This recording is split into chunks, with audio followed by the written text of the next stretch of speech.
Hello learners, in this program I will discuss about igneous textures, processes, pathways, fabric related to textural equilibrium and consolidation of volcanoclast into solid rock.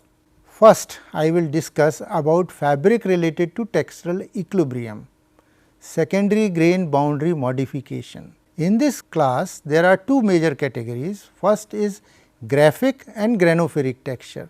The second one is myrmecatic texture. I will show you with the help of a field photograph how the granophoric texture looks in the field. Outcrop of a homogenized granophyre. The rock having granophoric texture is called granophyre. The granophyre outcrop, how it looks in the field, you can see here there are grayish colored circular minerals surrounded by dark grey color minerals. The same rock under the microscope showing intergrowth of alkali feldspar. Alkali feldspar is alkali feldspar and quartz. This is quartz basically. This quartz and alkali feldspar, they show intergrowth attributed to how this texture has been formed. This texture has been formed due to simultaneous crystallization of two mineral components, simultaneous crystallization of two mineral component, that too at a eutectic point. So, I am talking about the eutectic crystallization. So, this texture actually resulted from the eutectic crystallization and this texture is known as granophoric texture. Here in this slide, this is a thin section, the rock seen under the microscope, graphic quartz. This is a graphic quartz with forms attained dependent on penetrability of the K feldspar. This K feldspar is there. These grains they penetrate K feldspar. Quartz penetration has also affected plagioclase. These quartz grains they affected plagioclase grains. And a crystal grain of it is surrounded by quartz. Further these grains are surrounded by quartz. See here.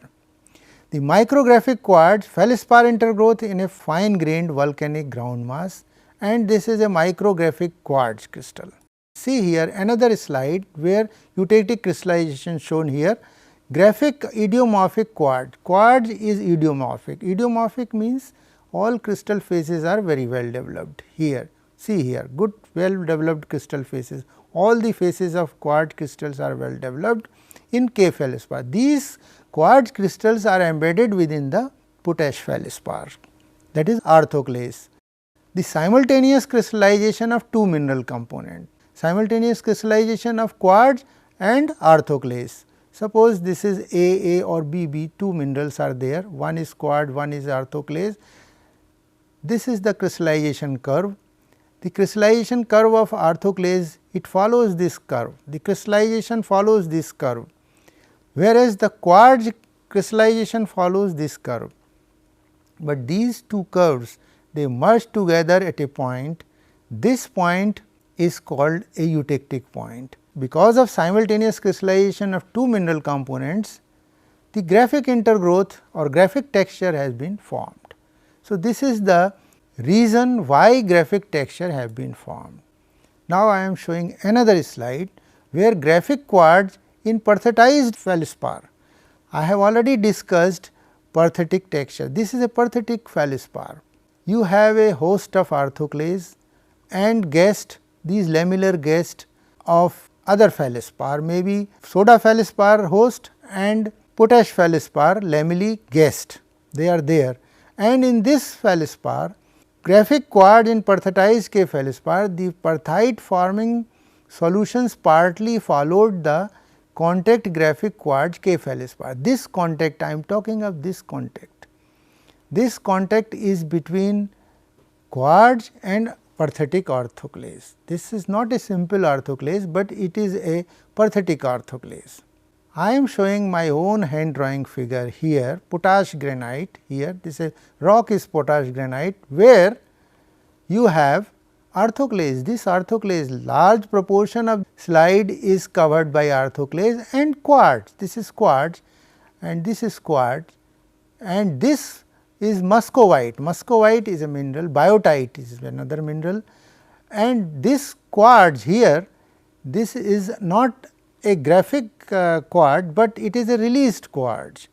After the formation of orthoclase, the quartz have been released. The legend SiO4 has been detached from its cation and it has been crystallized as a vermicular quartz. So, here vermicular quartz is developed, but the growth between this orthoclase and quartz is actually a graphic growth, graphic intergrowth. Orthoclase showing perthetic intergrowth.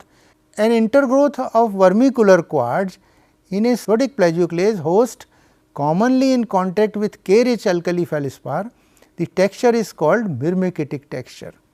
Origin: direct crystallization or replacement in subsolidus unmixing of K bearing plagioclase in ternary feldspar. Unmixing also takes place in graphic texture also. Now, I am discussing another type of texture, that is called replacement texture. First formed mineral was later on replaced by or subsequently by another mineral. As a result, we get pseudomorph. Pseudomorph means the crystal which crystallizes in the replaced mineral space, it acquires that shape and it forms a pseudomorph. The another category is symplectic texture, replacement texture. A mineral is replaced by intergrowth of one or more minerals. Urelatization. Urelatization means addition of OH molecule in the pyroxene structure. As a result, amphibole is formed. The process is known as urelatization. Similarly, sauceratization, when pyroxene converted into amphibole or amphibole is further converted into biotite, there is further addition of OH molecules. As a result, biotite is formed and further it forms clay minerals. Chloratization. Mafic mineral, for example, agate, it changes into chlorite because of the process of chloratization. Sericitization. Sericitization is another process. Feldspar may be calcic plagioclase or orthoclase feldspar or feldspathoid. Feldspathoid is a different group of mineral which is converted into mica, micaceous group of mineral such as muscovite and biotite. The process of conversion of feldspar or feldspathoid into micaceous group of mineral is called sericitization. I am talking about the miscellaneous terms, terms which are commonly used in order to describe textures. For example, embayed texture, embayment due to reaction with the melt.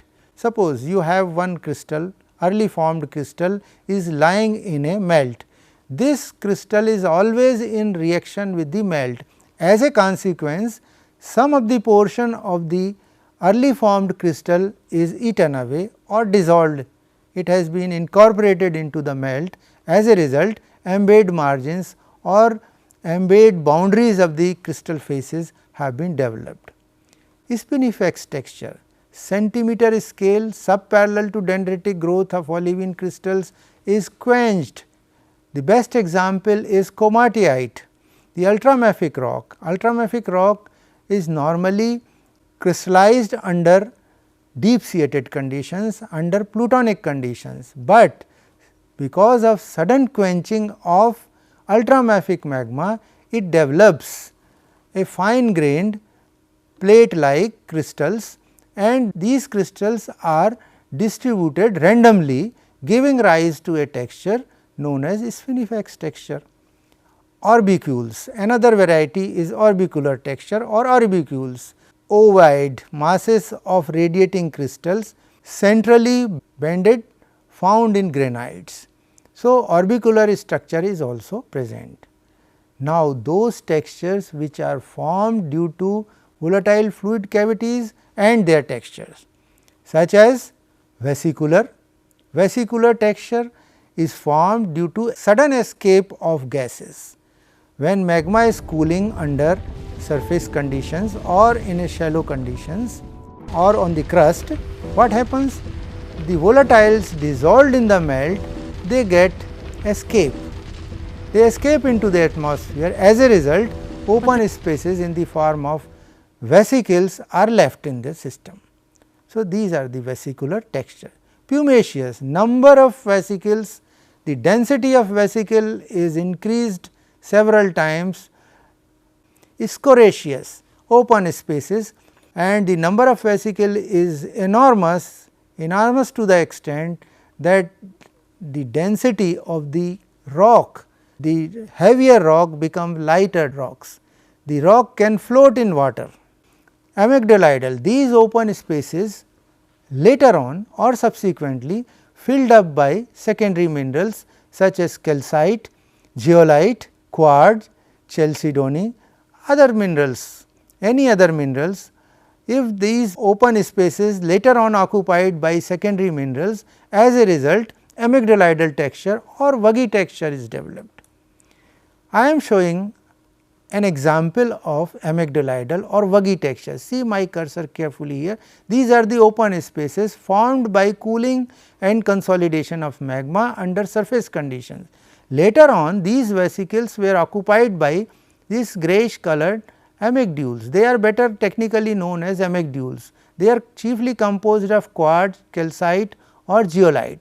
So, these amygdules, they occupy these open spaces and the texture is called amygdaloidal texture. Volatile fluid bubbles become vesicles. As magma solidifies, the texture is vesicular. Highly vesicular silicic glass or pumice having pumaceous texture. Scoria and scoriaceous are terms for andesite and basalt. Although the rock is basically pumaceous, but if it is basalt or andesite, better call it as scoriaceous rocks. These vesicles are filled with secondary minerals producing amygdules or amygdaloidal texture. Now, come to the vuggy texture. Vugs, open spaces, vuggy fabric, angular vugs between crystals. If the shape of the vug is angular, merolytic cavities, vugs in a phenolitic rocks. Third one is dixitaxitic texture. Coarse grained basaltic lava flows consist of angular vugs. Lithofissile texture, hollow bubble like gas cavities in rhyolitic lavas. Rhyolite is a rock, but it is always in the form of a lava flows. Then volcanoclastic fabric, these fabrics are very important. When you are discussing about the volcanic terrain, these textures or this fabric is very important. The pyroclastic or vitroclastic. Pyroclastic, pyro means fire, heat, clastic means fragments. So, because of heat, the rock has been formed into small clastic particles or pieces, and the texture developed is called pyroclastic texture. Fabric related to consolidation of volcaniclast into solid rock. If these pyroclastic rocks, which I have just now discussed, if they are lying on the surface and they were transported, or even they have not been transported, but at its own place if they consolidated, they form a rock, and the rock is known as volcaniclast, solid rock. And in this case, welding and fusion is taking place. Sometimes two pieces of the volcanoclast, they get welded up or fused together. So, welding and fusion texture is developed. Eutaxitic texture, rheomorphic texture, and second one is devitrification and vapor phase of crystallization, felsitic spherulitic texture. Devitrification, vitreous means glass. Devitrification, the glass which was formed during crystallization, rapid crystallization. I am talking about rapid crystallization, and rapid crystallization is taking place on surface conditions or in a shallower depth.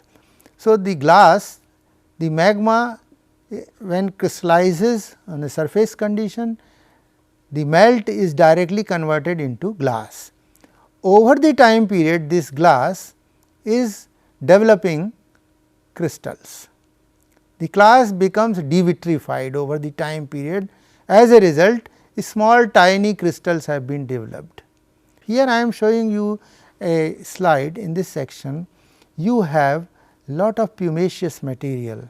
This pumiceous material, these layers, they are lying close to each other and consolidated together and forming eutectitic texture.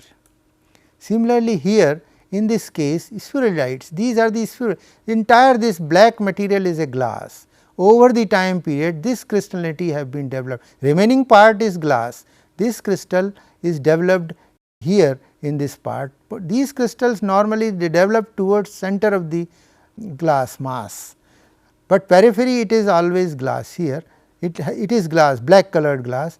So, this kind of texture is called spherulitic texture.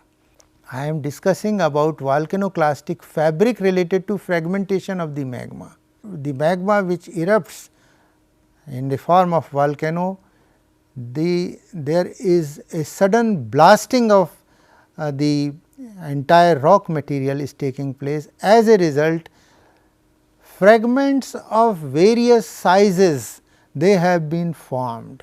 So, depending upon the size, depending upon their composition and depending upon their heritage. These are the three important bases of classification of volcanoclastic fabric. First, I will discuss about the size. They can be classified as ash particles. It is less than 2 millimeter size, sand size, silt size or clay size particles derived out of explosion of the volcanic glass or any other igneous rock, and as a result ash size particles are formed. Lapillis, the size range is 2 millimeter to 64 millimeter, pebble or granule size, they are similar to the pebble size or granule size. Blocks and bombs. Bomb is a term applied for a large size of boulder or cobble formed due to the explosion of the volcanogenic material.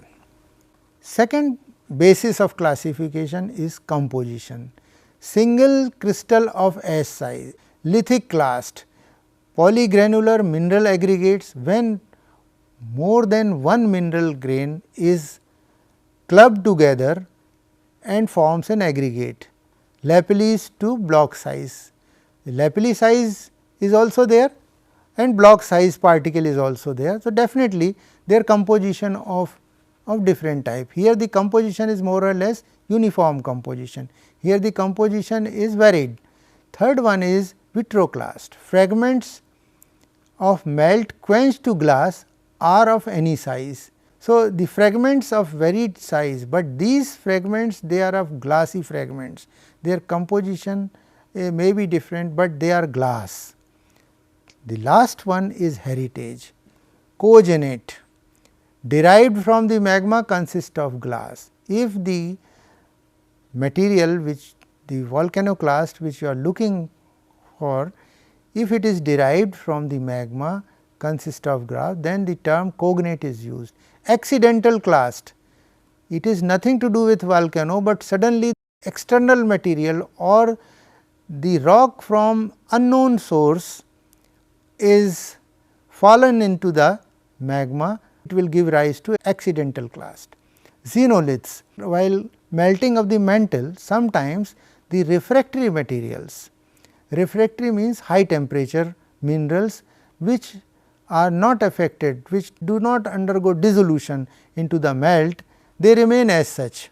So, those minerals or those refractory minerals they remain as it is, they are called xenoliths, derived from older rocks. Normally previously existing older rocks of the vent of the volcano, if they collapse into the volcanic lava, what happens? These xenoliths are formed.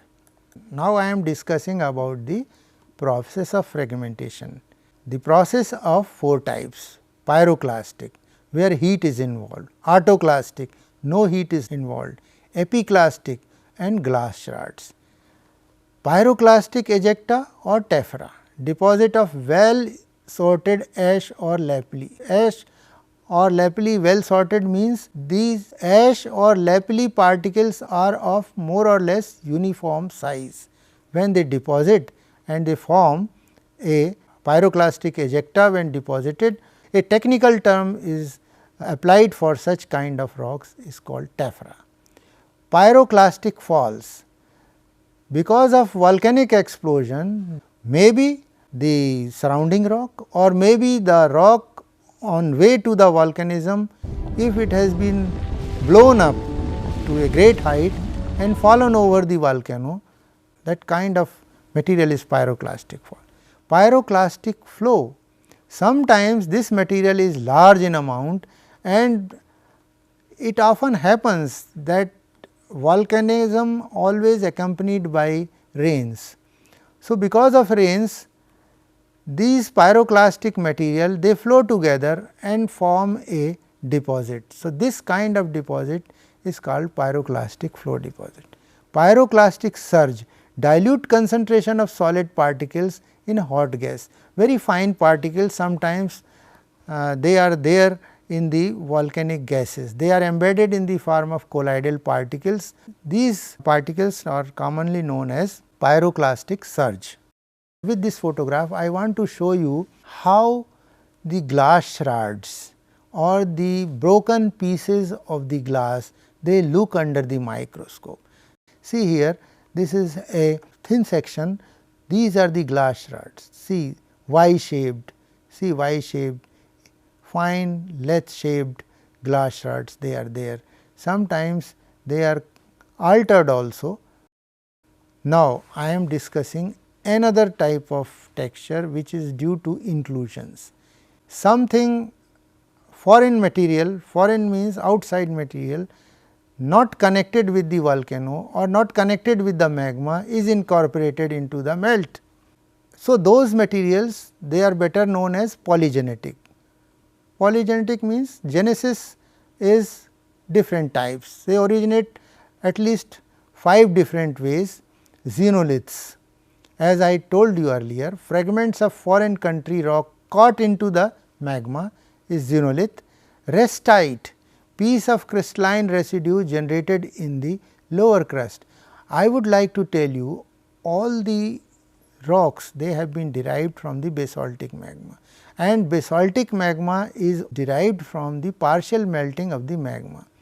As a result of partial melting of the magma, the mantle material, some of the mantle material is composed of refractory minerals such as olivine, and these olivines or some ulvospinels, they undergo melting at a very elevated temperature. So, they are better known as restites.